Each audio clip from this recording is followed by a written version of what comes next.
Nicole explicou então um pouco para a gente dessa novela sobre as tarifas dos Estados Unidos sobre produtos americanos. O prazo termina na quarta-feira, dia 15.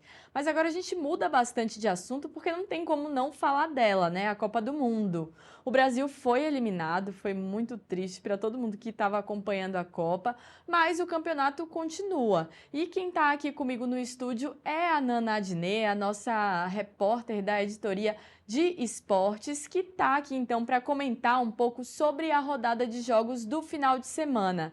Nana, muito boa tarde, obrigada por participar aqui do Agora.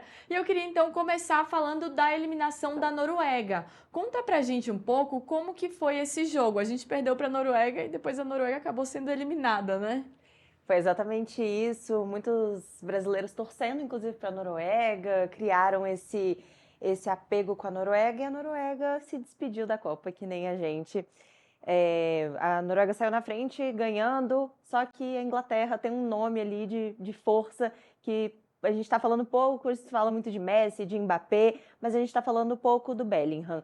Bellingham empatou o jogo, levou o jogo para as prorrogações e nas prorrogações virou, fez a virada por 2-1, Inglaterra classificada.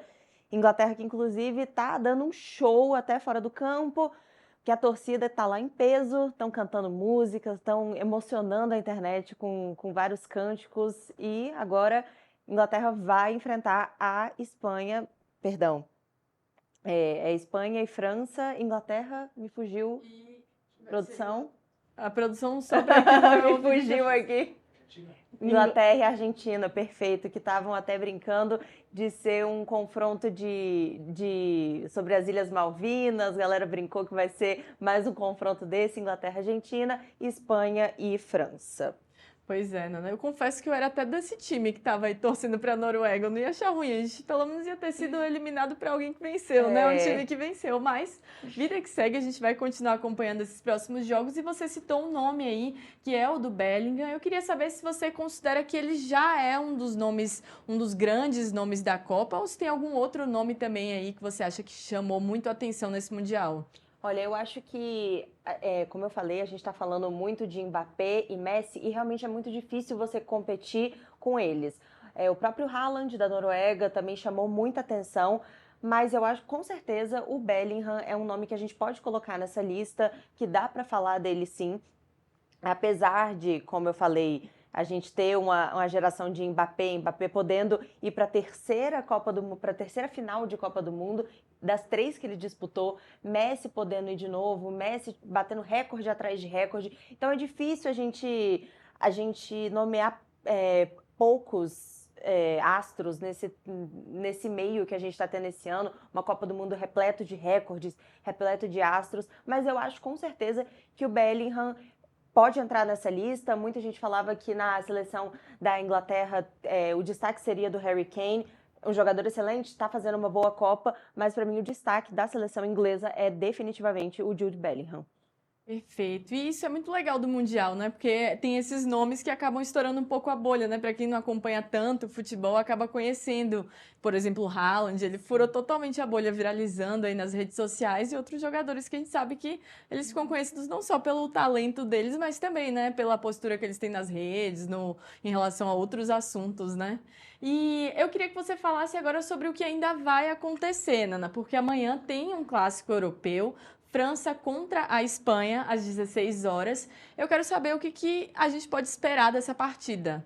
Olha, jogaço. Para mim, esse jogo provavelmente vai sair o campeão desse jogo aí. Muita gente fala da Argentina, que a Argentina tem muita chance, acho que tem, a Argentina um time excelente, mas pouco se fala da Espanha como candidata a campeã, o que eu apoio bastante. Eu acho que a França vai ser a campeã, a minha aposta esse ano é a França de novo, que nem em 2018, mas eu acho que a Espanha tem um time muito bom, apesar de terem nomes jovens, né, que ainda estão buscando experiência. Lamine Yamal não é que não esteja jogando bem, mas ainda não conseguiu encaixar o mesmo futebol no qual ele consegue jogar pelo Barcelona. Não está fazendo a Copa nesse nível, mas o Oyarzabal fazendo uma Copa excelente pela Espanha. Então, Espanha e França, jogaço.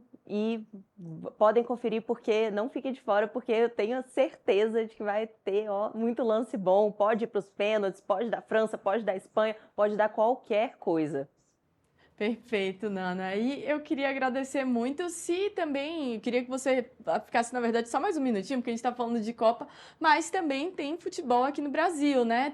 A gente tem uma agenda aí de jogos para essa semana. Tem algum destaque que você quer trazer para a gente do que esperar aí também em relação ao futebol nacional? Olha, então, o Campeonato Brasileiro vai voltar, já tem alguns jogos essa semana.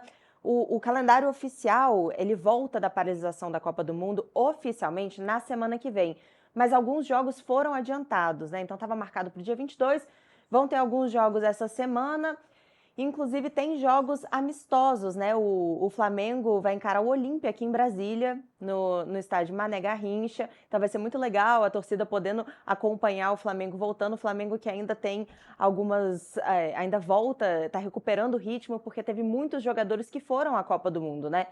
Então os jogadores tiveram esse período de folga, estão voltando. Danilo, inclusive, que foi para a seleção brasileira, ele foi um dos que voltou diretamente para o Rio de Janeiro com o avião da CBF.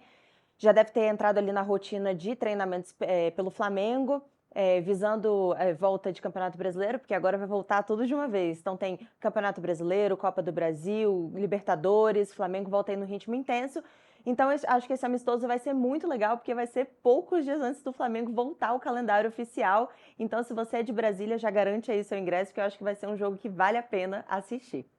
Pois é, para os apaixonados por futebol, então continuarem acompanhando tudo por aqui. E você volta para comentar com a gente aí sobre esses jogos da Copa e também dos campeonatos aqui nacionais, né, aqui do Brasil. Obrigada, Nana. Obrigada.